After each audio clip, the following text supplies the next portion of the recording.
Thank you, Susan. That was lovely. Well, this morning we are honored and grateful to have Deborah Zaslow returning to us. She spoke to us last November, and we all thoroughly enjoyed her presentation then. Uh, Deborah is a storyteller, but she's also a writer and an educator, and she has taken on a project or two regarding looking at stories as a way of empowering the feminine in our world and also as a way of finding our own hidden meanings. And today her talk is entitled Finding the Hidden Medicine in Spiritual Stories. And I'm looking really forward to that. It's going to explore the psycho-spiritual aspects of storytelling and applying the messages that found there to our own spiritual growth. So, Deborah, we're glad to have you. You're on. Thank you. It's wonderful to see you all again. I know some of you were here when I spoke in November. And of course, I can't remember all of your faces, but I communicated with some of you after. And it's good to see you again. I realized when I looked at the title, it's really finding the hidden medicine, spiritual medicine in all stories. Um, and David, my husband, Rabbi David Zaslow, it's good to have a rabbi in the house, pointed out to me that this is a particularly fertile time for many religions in terms of in the lead up to spring. It's sort of a spiritual reflection time. In Christianity, we have the lead up to Easter, and we have Lent, where we're giving up things and doing internal reflection. And I think the Muslims have Ramadan now, where they fast for a month, and eating only in the evening and doing inner kind of reflection. Same with the Jews. We're leading up to Passover, a time when we give up, kind of like Lent, but we give up leavened bread, representing the kind of ego and puffiness, and we become humble and we eat the flat matzah. So it's all a time of inner reflection, reflected in in what's going on in nature. But my way to do inner reflection as a storyteller has been through stories, which has been an amazing discovery because when I first started telling stories, I did it strictly because I thought it was fun. I was a first grade teacher, and I found that when I put down the book and told a story, it was much more fun. But then I began to see that in the stories I was telling, there were gems of wisdom and all kinds of emotional connections. And it became a way of personal exploration. And when David, my husband, became a rabbi, that opened me up to Jewish stories and all kinds of spiritual stories. So in Judaism, we have, and David may or may not have talked to you about this, but we have a system of interpretation of Torah and of literature. It's called Pardes, and it has a lot of Hebrew words, but I summarize it to be the levels of body, heart, mind, and soul. And you can interpret any piece of literature or spiritual matter or story that way. So in a story, the body level would be the level simply of the action, the plot. The mind level would, I'm sorry, the heart, body, heart. The heart level would be the emotions of the story. What does it make you feel? And the mind level, of course, would be the lessons. What's the teaching in the story? And it can be different for everybody. But the other level, body, heart, mind, and soul, is the mystery level. It's the subliminal level. And whenever I tell a story, and I could tell a story many times, it often has different connections each time I tell it.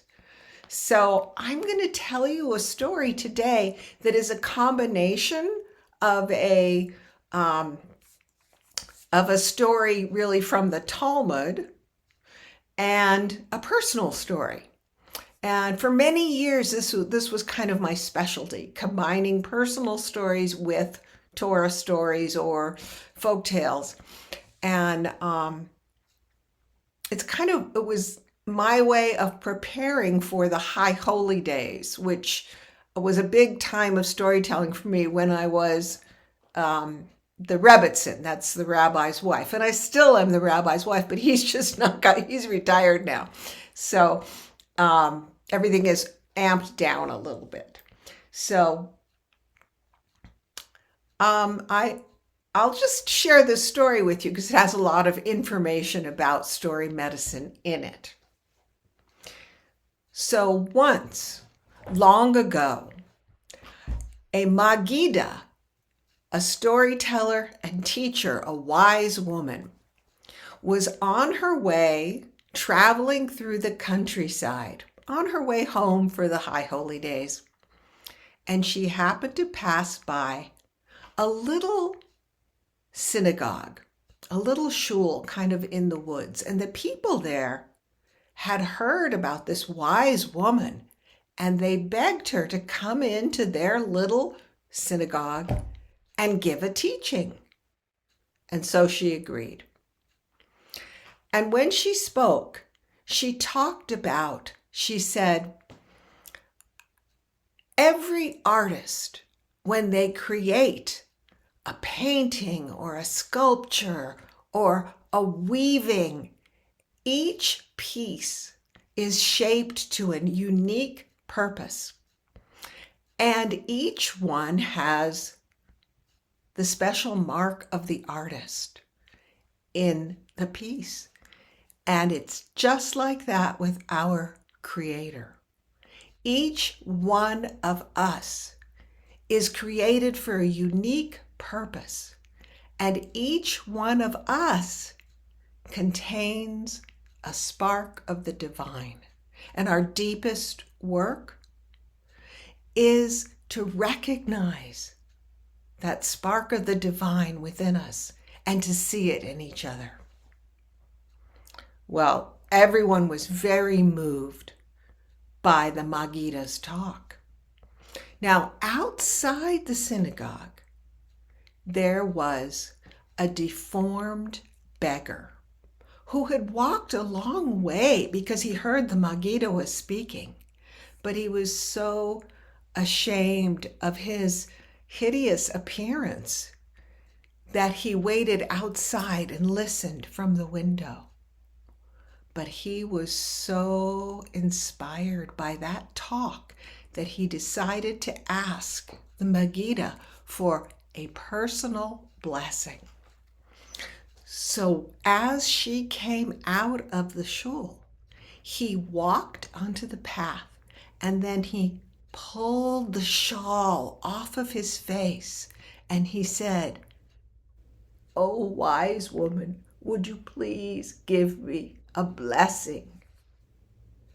But the Magida was so shocked by the beggar's grotesque appearance that she blurted out, "Heaven shield me from this abomination." And the beggar said, "Abomination, am I? Go and tell the one who made me what an abomination he has made." Well, the Magida was mortified. She couldn't believe what she had done. And she threw herself at the beggar's feet and she said, "Please, please, I beg your forgiveness. I have wounded you deeply. I don't know what came over me. I am so sorry. Please forgive me." But the beggar said, "I'll forgive you when the one who made me forgives you." Now, the Magida groveled at the beggar's feet. She threw dirt on herself and she said, "Please, please, I can't leave here until I have your forgiveness. Please, please forgive me. I am truly sorry." And he repeated I'll forgive you when the one who made me forgives you. Well, this went on. She kept begging for forgiveness, and he kept repeating that phrase. Now, hours passed, and it was getting late, and the Magita's family was wondering where she was. So they came to find her, 2 sons and a daughter. And as they walked up, they saw their mother lying in the dirt, groveling at the feet of the beggar. And the beggar said, "Are you the family of this teacher? Do you insult people the way she does?" And they said, "No, no, our mother is a wise woman. She would never insult anyone." But the Magida said, "No, it's true. I have insulted him greatly, and I cannot leave here until I have his forgiveness." Well, the oldest son walked up to the beggar and said, "Please, you can see my mother is truly sorry. Please, please forgive her." And he said, "I won't forgive her till the one who made me forgives her." Well, the second son tried, and he got the same answer. Now, the Magida's daughter walked up to the beggar, and she very gently took him by the arm, and she said, "It's time to forgive. But before I tell you what else she said, I have to tell you what the story said to me." Now, as I said, when I pick a story, or I should say a story picks me, I know it's because there's some issue in the story that I need to work on. And so I allow the story to be a vehicle for exploring that inner issue. And then I let that exploration allow me to illuminate the story. Now, with this story, I knew right away, of course, the issue was forgiveness. And this was about 30 years ago. And I had been locked in a very negative cycle of blaming myself for everything. And I was both the prisoner and the warden at the same time. And I couldn't get out of that cycle. Now, my way of dealing with exploring inner exploration of stories and finding the story medicine is to kind of meditate on the story, visualize the characters, and see what arises. And it kept coming to this place in the story where the daughter walks up to the beggar and nothing was coming. Now, Yom Kippur, it was a story I was preparing for Yom Kippur, which has a forgiveness theme. It was coming right up, but nothing was coming in the story. So sometimes I get inspiration in dreams. So I decided to ask for a dream and be very intentional about it. So I went to bed using the ancient technology of setting my intention, that's called kavanah in Hebrew, and saying a prayer, and the modern technology of having a notebook and a pen and a flashlight in case anything came. I felt like I was waiting for the tooth fairy. And by day, I was still meditating and visualizing, and at night, I was asking for a dream, but nothing came. And the more that I meditated and visualized and so on, the more I realized that the unforgiveness that year, had to do with parenting. My daughter, who's now 44, had just turned 12, and she's the oldest, and she was experiencing the first pains and pangs of adolescence. And she was expressing them loudly. You teach your children to express their feelings freely, and then they do. And she was. And I was blaming all of her pain on myself. I was kind of listing the reasons why I was at fault for her current pain. So, for instance, I weaned her too soon. That was it. She was 2.5. Maybe it was the time that I let her cry in her crib for 20 minutes. That was definitely how I had failed. Or maybe it was just that she's the oldest and I expected too much from her. And these stones of self blame and unforgiveness were weighing in my heart like stones. So by day, I kept meditating, and by night, I kept asking for a dream. And finally, this cycle came to a halt when I got a call from my mother. Now, that may seem normal to you, but at that point, my mother had been dead for 20 years. And it didn't come in my dream, it came in my daughter's dream.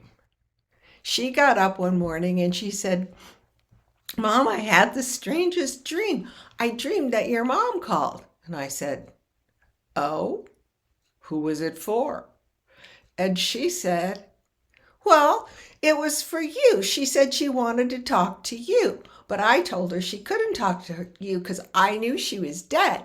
But she insisted that she wanted to talk to you, so I said I'd give you the message." And she did. My mother came to me in my daughter's dream and wanted to talk to me. And suddenly I got it. In order for me to forgive myself for not being a perfect parent, I had to first forgive my own mother. So I went jogging. Now that may seem a little odd, but on the trail that I used to jog in up in the woods, there's a particular place where I would slide down off of the trail, a place where 3 trees come together. And I would slide down there when I wanted to be alone or to pray, because it's very secluded in the woods. And that day I slid down off of the trail, and I sat down in the midst of those trees. And whenever I was there, I could always feel the presence of Shekhinah. That's the female presence of God. And I could feel the ancestors there to witness my prayer. And that day I sat there, I put my hands on those trees, I felt the presence of Shekhinah, I felt the ancestors, and my mother was waiting. And she said, "It's time to forgive." So I tried. And I said, "Okay, I forgive you for not being there when I needed you." But the words seemed hollow. I couldn't really feel it. So I tried again. And I said, "I forgive you for drinking too much." But again, the words kind of just wafted into the air. They didn't feel real. And then I tried. My mother said, "Come on, you could do it." I tried. I reached down as deep as I could, but I realized that those stones of unforgiveness that I had been holding for years were warm and familiar. They'd been there a long time. And I said out loud, "What would I be without them?" And instantly my mother said, "Lighter. You'd be lighter." And I thought, lighter. I could be lighter. And so I reached down as deeply as I could, and I tried again. And I said, "I forgive you for not being there all those times when I needed you." And this time I felt it rising up out of me, and I felt my mother reaching out her arms, and she took it. And I felt a little lighter. And I said, I forgive you for drinking too much. And again, she reached out and it rose up and she took it. And I kept going. And with each one, it rose out of me and my mother took it. And with each one, I felt lighter. And when I was done, I leaned back and I felt like I was being washed in water. And I had the sense that my mother's pain was exactly the same as mine.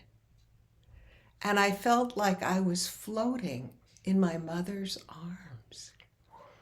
And I got up and kind of dusted myself off, and it actually had begun to rain, like a little light sprinkle. And I climbed back onto the trail and I started jogging back home, but I felt lighter. I was bounding along the trail. When I got home, I actually went in the bathroom and weighed myself. I weighed the same, physically, that is. Now, the rabbi's daughter took the beggar by the arm and she said to him, "It's time to forgive." And the beggar said, "I won't forgive until the one who made me forgives." And the rabbi's daughter said, "God has already forgiven my mother. God's mercy washes over us like the rain. My father isn't waiting here. My mother," I've changed these stories, "my mother isn't waiting here for God's forgiveness. He's not waiting here for your sake either. He knows, she knows she's already been forgiven. My mother waits here for your sake because malice stored up in the heart weighs like stones.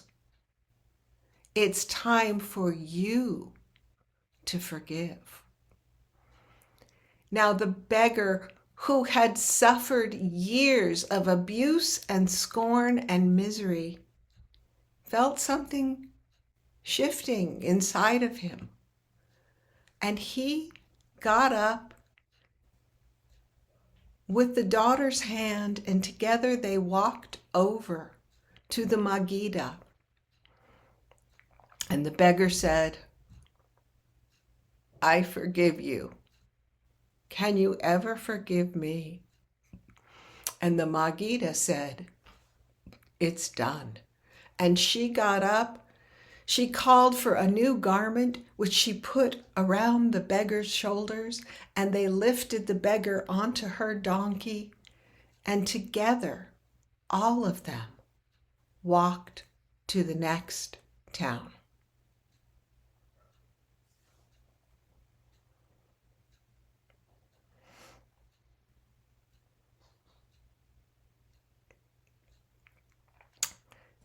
Thank you. I'm going to lead you through a little visualization, and then we can talk about it a little more later if that's all right with you. I know you're used to doing meditation and visualization, so we'll keep the images from the story in our mind. And if I can ask you to close your eyes, if that's how you visualize best. And just for a moment, breathe. And allow the images of this story to kind of float through your mind and your heart.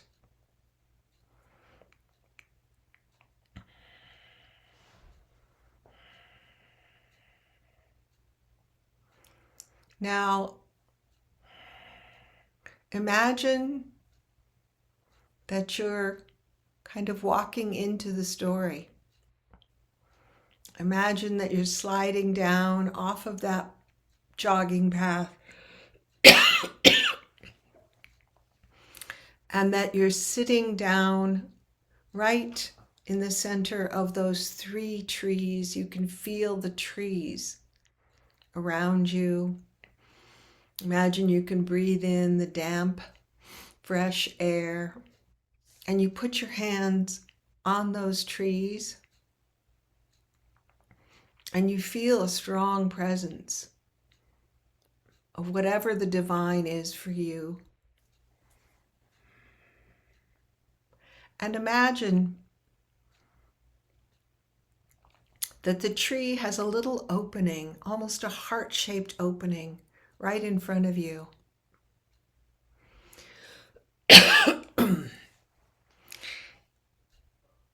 And the tree is calling to you to let go of something, whether that's forgiving someone or to let go of a stone that's in your heart that's weighing on you in this fertile season of self-reflection. And I want you to reach down and feel what stones are there in your heart that need to be lightened at this time.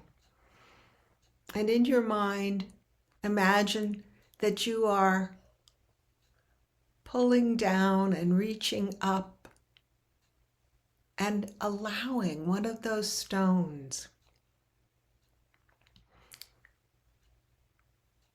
to rise up.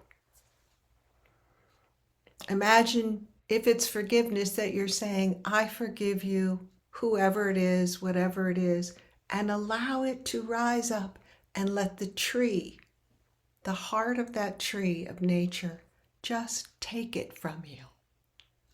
It's that easy.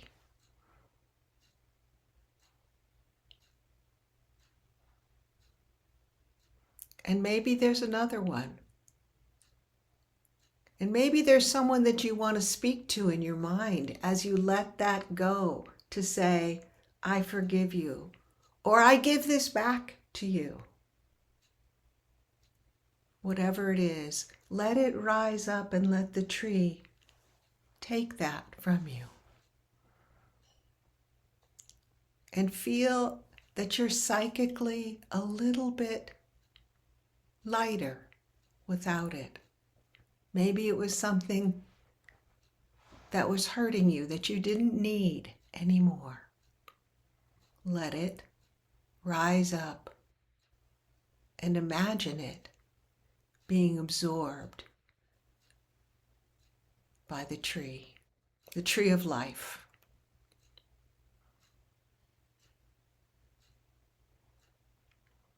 And feel how you feel now. Thank that tree and allow yourself to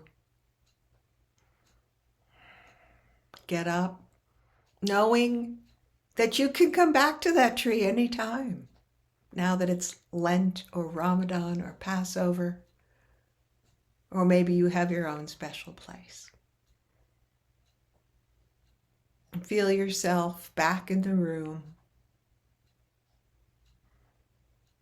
And when you're ready, you can open your eyes and be back here with all of us.